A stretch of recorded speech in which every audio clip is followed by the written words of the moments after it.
Hello dear students, in last lecture, meaning of population,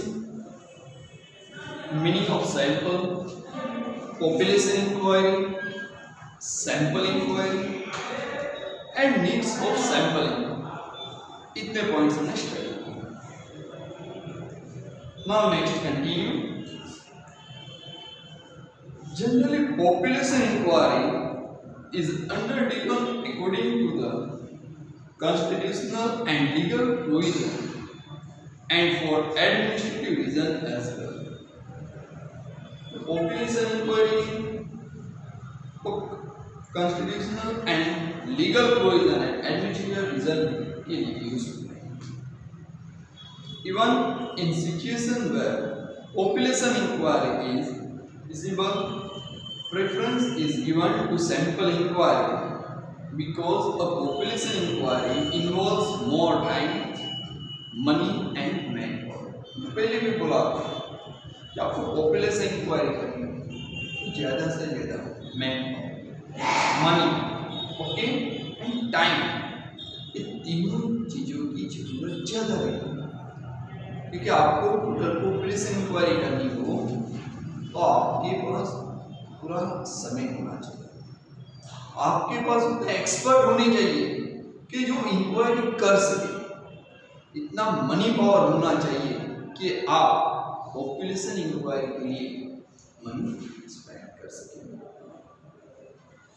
Moreover, a large number of errors creep into the population inquiry because the task of organizing population inquiry is extensive and complicated. आपको बताओ तो ज़्यादा inquiry करेंगे, population inquiry करेंगे तो कभी भी mistake होने के चांसेस, एरर आएंगे, मिस्टेक आएंगे, दिक्कतें बढ़ती जाएंगी। इसलिए क्या है, एक्सटेंसिव और कॉम्प्लिकेटेड हो जाएंगे तो पॉपुलेशन इंक्वायरी कि बहुत सारा हमने डेटा कलेक्ट किया और डेटा कलेक्ट करके उसको क्लासिफाइड भी हमें करना पड़ेगा, तब क्या होगा, एक्सटेंसिव एंड कॉम्प्लिकेटेड बन जाएगा यदि आपने प्रॉपर्ली उसका क्लासिफिकेशन नहीं किया। Next, the main objective of sampling is to be draw inferences about the characteristics of the population on the basis of sample inquiry। सभी जो है characteristics तो सैंपल इंक्वायरी में इन्वॉल्व होंगे। ऑब्जेक्टिव जो सैंपलिंग को यूजफुल रहेगा। The measures such as mean, standard division, etcetera, ये सभी जो हमने स्टडी किए सब some of measures calculated from the numerical data obtained from sample units are called sample statistics। और वो जो डेटा जो मेजर्स हमने यूज किए और जो न्यूमेरिकल डेटा कलेक्ट किया उसको हम क्या बोलेंगे, स्टैटिस्टिकल सैंपल, ये sample statistics. All this measures for population data are called parameters. और पॉपुलेशन में ये सभी मेजर जो ऑल मेजर्स उसको हम क्या बोलेंगे, पैरामीटर्स। क्लियर। नेक्स्ट टॉपिक है हमारा 7.4 characteristics of an ideal sample. Okay,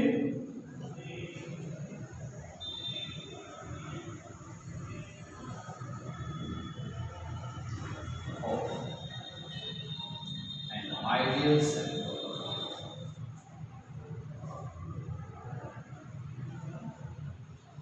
Characteristics of an ideal sample।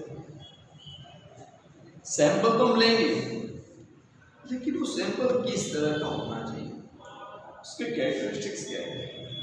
हम कोई भी चीज लेंगे अच्छी लेंगे तो उसके कैरेक्टरिस्टिक्स भी होंगे।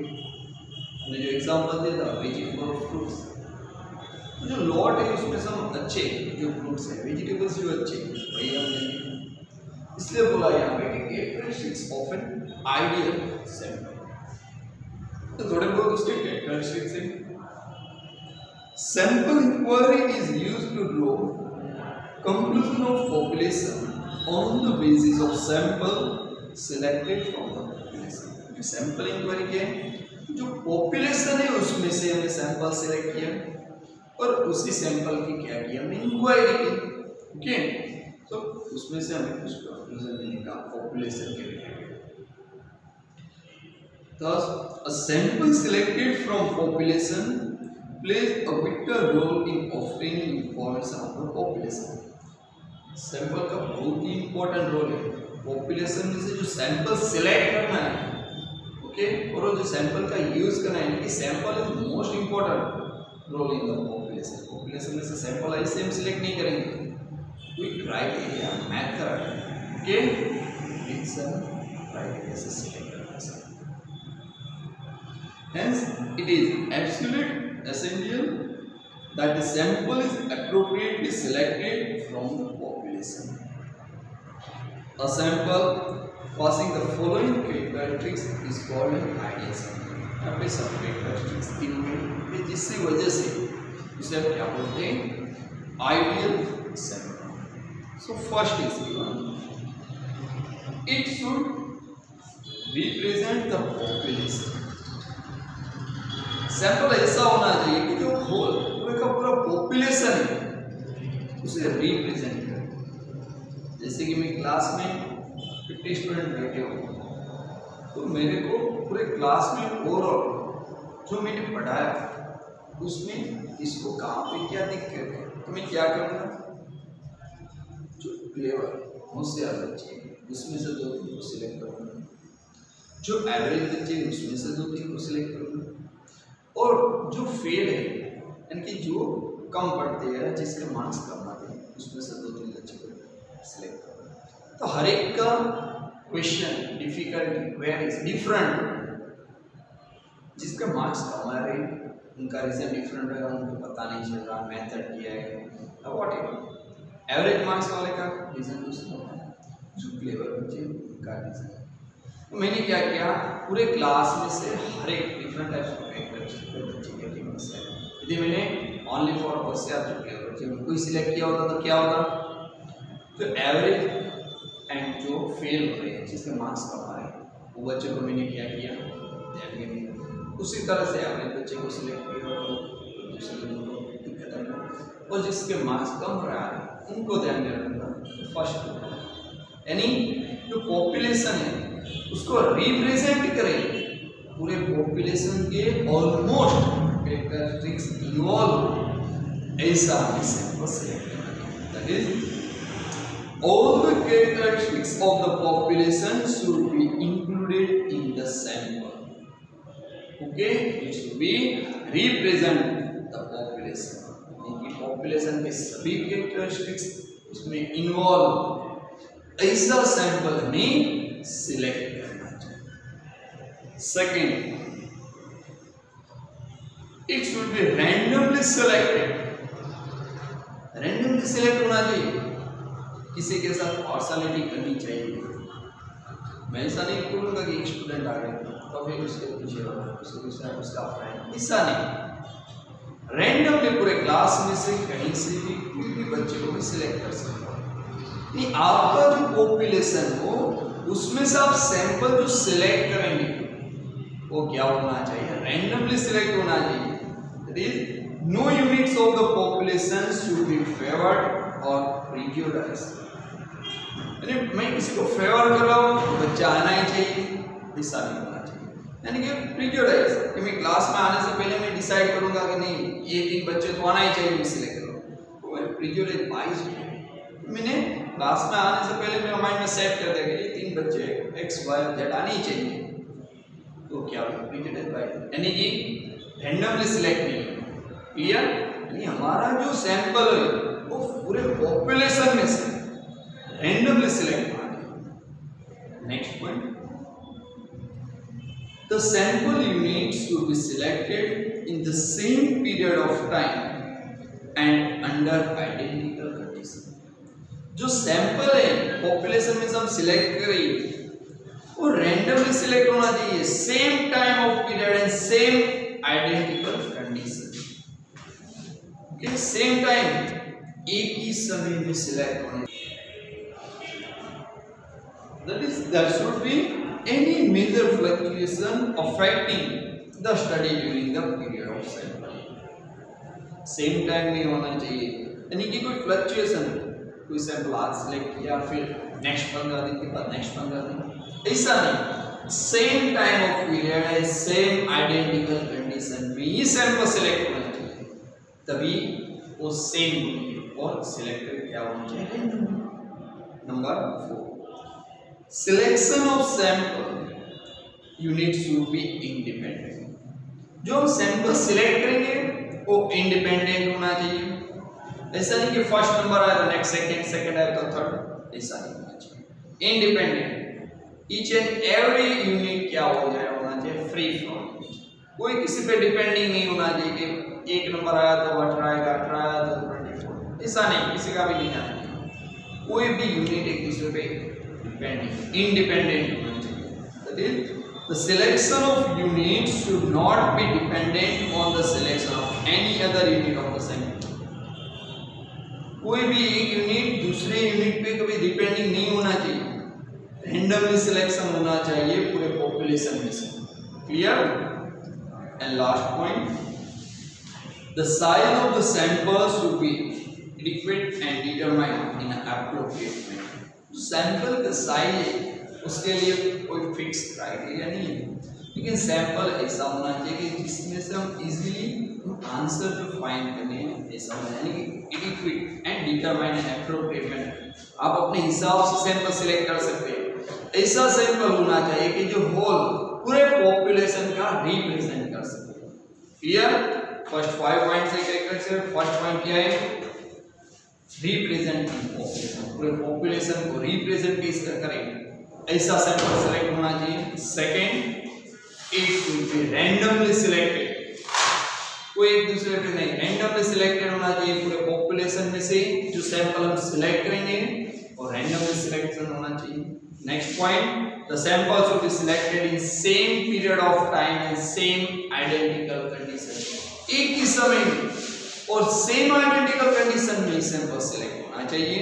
Number 4, selection of sample unit should be independent, each and every unit जो सैंपल में सिलेक्ट हुआ इंडिपेंडेंट होना चाहिए, एक यूनिट दूसरे यूनिट पे, दूसरा यूनिट तीसरे यूनिट पे, ऐसा डिपेंडिंग होना चाहिए नहीं।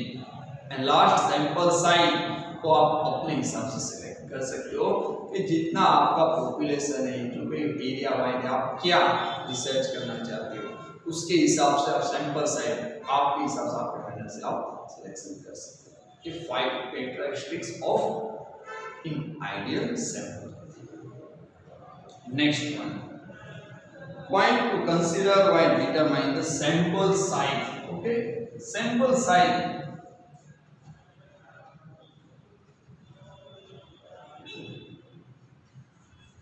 जो हमने प्रीवियस पॉइंट में कैरेक्टरिस्टिक लास्ट देखा सैंपल साइज, तो सैंपल साइज इस तरह से हम सिलेक्शन करेंगे, उसका क्या क्राइटेरिया, मैंने बोला आप अपने हिसाब से सिलेक्ट कर सकते हो, लेकिन थोड़े बहुत उसके भी कंसीडर पॉइंट्स हैं कि जिसको आप ध्यान में रख के सैंपल साइज सिलेक्ट करें तो आपका जो सैंपल साइज है वो आइडियल बनेगा, और अनदर वर्ड्स आपका जो पूरा पॉपुलेशन है पूरे पॉपुलेशन में से सिलेक्शन होगा, तो आपका जो रिसर्च है 100% सक्सेस है। The sample size means the number of unit in sample selected from the population। Last lecture में एग्जांपल दिया था 2000 student study in ultra vision school, उसमें से 120 स्टूडेंट सिलेक्शन किए गए, 120 student study in ultra vision school from 11th standard English medium. तो जो 120 है वो हमारा क्या हुआ, सैंपल साइज स्मॉल है। क्लियर? वो किस तरह से सिलेक्शन होना चाहिए, तो the following points should be considered while determining the sample size। आप फॉलोइंग जो पॉइंट थे उसको फॉलो करेंगे तो आपका सैंपल साइज बेस्ट होगा। The size of population and scope of the study, का पॉपुलेशन एंड स्टडी का स्कोप एरिया कितना वाइड है, लार्ज है, उसके हिसाब से आपको सैंपल साइज सिलेक्ट करना। Scope of population and study, scope of population of the study क्या है, पॉपुलेशन ऑफ स्टडी, उसके हिसाब से आप सैंपल डिसाइड करेंगे। Second, the variability in the unit of population of heterogeneity of the population. Variability बहुत बार ऐसा बनता है कि अलग अलग तरह से वेरिएबिलिटी देखने को मिलेगी सैंपल में। मैं एक एग्जांपल ले लेते हैं, male and female, married unmarried, जो सेकेंड चैप्टर में स्टडी किया था, ओके। उसमें resident in urban area, okay, और resident in labour area and other area, बहुत सारे फैक्टर्स होंगे, यानी वेरिएबिलिटी देखने को मिलेगी। वो भी उसके हिसाब से आप क्या करेंगे, पॉपुलेशन से। Third, availability of the resources like time, money and technical experts. तीसरा पॉइंट इंपॉर्टेंट है कि आपके पास रिसर्च के लिए टाइम कितना है, मनी पावर कितना है, मैन पावर, एक्सपर्ट कितने हैं, अवेलेबिलिटी कितनी है, इन तीनों चीज़ों की, उसके हिसाब से आप सैंपल साइज लेंगे।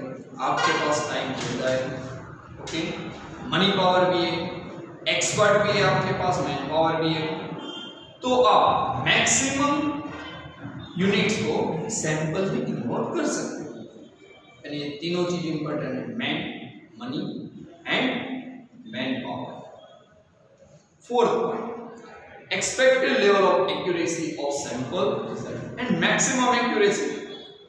हम परफेक्ट ही है कि maximum accuracy of the sample result, तो सैंपल का रिजल्ट आएगा वो एकदम एक्यूरेट आएगा, उतना ही सैंपल हम सिलेक्ट करें।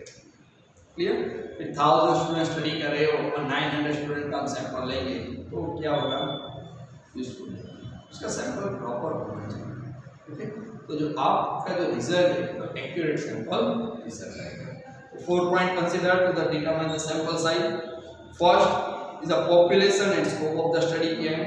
Second, variability in the units of population, population में वेरिएबिलिटी किया है। Third, man, money and expert, technical expert आपके पास कितने हैं। And fourth point, accuracy, expected level of accuracy of sample result. आप अंदाजा लगा सकते हैं, एक्सपेक्टेड रिजल्ट इसे बोला है, expected level of accuracy sample result, जो सैंपल का रिजल्ट आएगा एक्सपेक्टेड एक्यूरेसी, आपने जो अंदाज लगाया है उतना आना चाहिए। ये 4 पॉइंट्स आपके क्या है, consider while determine the sample size. Sample size decide करने के लिए 4 पॉइंट्स हैं। नेक्स्ट आपका टॉपिक है सैंपलिंग मेथड।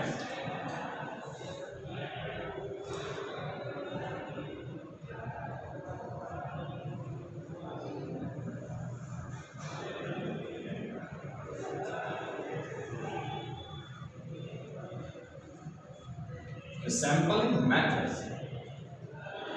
जो हमारा चैप्टर का नेम है कि सैंपल सिलेक्ट करने की मेथड कितनी है। बहुत सारे मेथड स्टैटिस्टिक में कि जिसके हिसाब से आप सैंपल सिलेक्ट कर सकते हैं, लेकिन आपके सिलेबस में ओनली फॉर 3 मेथड्स दिए, उसमें से भी 2 मेथड सिलेबस में है। The method of selecting sample from the population is called sampling method. Underline defined for the sampling method. Method of selecting sample from the population. Population में से sample select करने के लिए जो मेथड है उसको हम क्या बोलेंगे, sampling method. There are various methods of sampling that may be used singly or along with the other. मैंने बहुत सारे ऐसे मेथड हैं कि जिससे हम सैंपलिंग मेथड है कि सैंपल पॉपुलेशन में से सिलेक्ट कर सके, ऐसे बहुत सारे मेथड हैं।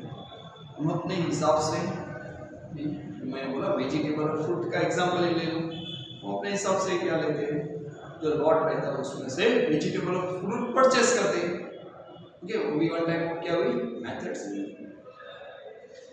The choice will be determined by the purpose for the which sampling is sought and the nature of the population.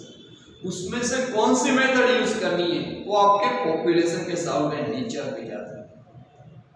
आपका पॉपुलेशन का स्कोप, कितना स्टडी एरिया, अंदर स्टडी, मैन मनी पावर है, ओके, एक्सपर्ट, इस सभी चीजों को ध्यान में रखते हुए हम सैंपलिंग मेथड्स को डिसाइड करते हैं कि अब ये मेथड हमारी यूजफुल, क्योंकि बहुत सारे फैक्टर्स अफेक्ट करते हैं, तो सभी चीज़ों को ध्यान में रख के डिसाइड करेंगे कौन सा मेथड बेस्ट रहेगा हमारे लिए, कि जो हमारे पास ओके जो चीज़ें है, man power, money power, expert, कितना टाइम है, वो सभी को ध्यान में रख के हम मेथड सैंपलिंग सिलेक्ट करेंगे। So there are various method of sampling, but we will study the following method. Mainly 3 method अभी हम समझेंगे हमारे कोर्स में। Simple random sampling method, stratified random sampling method and systematic sampling.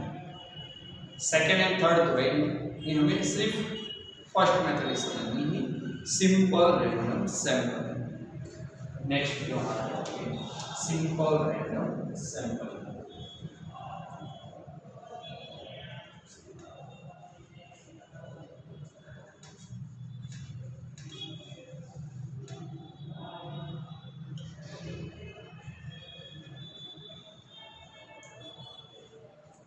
Simple random sampling,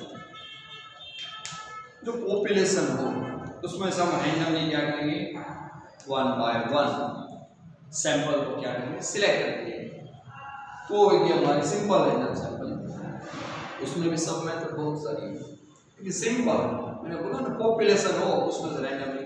जो example आपको दिया था, आप किराना की दुकान पे जाएंगे, उसको बोलेंगे राइस का सैंपल दे दो, उसका सैंपल दिया, हमने देखा नहीं ये नहीं अच्छा है, दूसरा दिखाओ, उसने दूसरा दिखा, नहीं ये भी अच्छा नहीं है राइस, और दिखाओ दूसरा। तो 1 बाय 1 हमने क्या दिया, सभी सैंपल दिए। उसी तरह से पूरे पॉपुलेशन में हम 1 बाय 1 क्या करेंगे, सिलेक्शन। तो एग्जाम्पल मैंने बोला कि क्लास में 50 स्टूडेंट बैठे, मैं 1 बाय 1 सभी को क्या करूँगा, क्वेश्चन आंसर मैंने क्या है बोला, 5 to 10 स्टूडेंट को क्वेश्चन पूछूंगा, 1 बाय 1 किसी को भी रैंडमली। तो क्या सिंपल रैंडम सैंपलिंग, रैंडमली किसी को भी 5 or 10 स्टूडेंट को भी क्या करूँगा, क्वेश्चन पूछने के लिए मीनिंग उसका दिया होगा। Under this method the whole population is taken as a single composite unit for the purpose of sample. पूरा का पूरा पॉपुलेशन जो है वो सिंगल कंपोजिट यूनिट, एक यूनिट में पूरा population. A sampling in which units are selected independent of each other in such a way that each unit belonging to the population has an equal chance of being a part of sample is called a simple random sampling। जो population है उसमें से each and every unit को equal chance मिलेगा select. ऐसा नहीं कि किसी के साथ हम पार्शियलिटी करेंगे, each and every unit are independent, कोई भी सिलेक्ट हो सकता है। It is called simple random sampling. आपको एक एग्जांपल दूं, pack of 52 cards, okay, 13 cards spread 13 heart 13 die, total 52 cards है। 52 जो कार्ड्स है सभी को इक्वल चांस है, और मैं रैंडमली कोई एक कार्ड ही पूछना है, एक ही कार्ड सिलेक्ट करना है। तो 52 कार्ड्स में से कोई भी आ सकता है, सभी कार्ड क्या है, इंडिपेंडेंट है, सभी को हमने क्या किया, इक्वल चांस दिया, और रैंडमली कोई कार्ड्स हमने क्या किया, सिलेक्ट किया। तो ये क्या मेथड है हमारी, सिंपल रैंडम सैंपलिंग। क्लियर, ये रैंडमली हमने सिलेक्ट किया। Simple random sampling gives reliable result if the population is fairly homogeneous.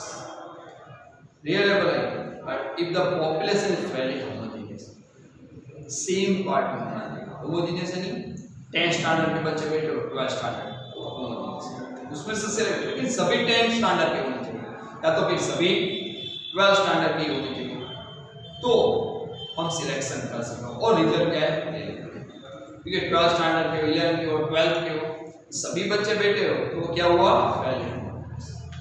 वो डिफरेंट टाइप्स ऑफ स्टूडेंट, उनका स्टैंडर्ड और आईक्यू लेवल भी डिफरेंट रहेगा, इसलिए क्या कि पॉपुलेशन एक ही होना चाहिए। 12 स्टैंडर्ड 12, 11 10 तो 10। Clear, that is population observation process almost same characteristics. मैंने बोला ना population जो process है same characteristics. 12 स्टैंडर्ड के बच्चे 12th में 11 का अलग सेपरेट होना चाहिए, 10 तो 10 का अलग। ये तीनों कंबाइन हो गए, होमोजेनियस हो गए, 3 लेवल्स हो गए। फिर उसमें सिंपल रैंडम यूजफुल नहीं होगी, उसमें स्ट्रेटिफाइड सैंपल मेथड है, ओके, लेकिन वो आपके कोर्स में नहीं है। If the units are selected one by one and each unit selected from the population after replacing the units selected earlier in the population, then the sampling procedure is called simple random sampling with replacement. जो हमने with and without study किया था last lecture में, वही चीज यहाँ पे कि पूरे पॉपुलेशन में से वन बाय वन सिलेक्ट करेंगे, अर्लियर जो यूनिट सिलेक्ट हुआ है उसको ऑफ रखेंगे, फिर से सिलेक्शन में तो उसको क्या बोलेंगे simple random sampling with replacement, और अर्लियर यूनिट फिर से सिलेक्ट नहीं होगा तो उसको हम क्या बोलेंगे simple random sampling without replacement. देखिए, and if the units are selected one by one and each unit is selected from the population without replacing the unit selected earlier in the population, then the sampling procedure is called simple random sampling without replacement. Here जो earlier unit select हुआ है वो फिर से select no यानी कि without replacement, it is called simple random sampling without replacement. Clear? Generally in the simple random sampling the following two methods are used to select a random sample. First is method of lottery and the second is a method of random number table. Okay, two method, lottery method and method of random table.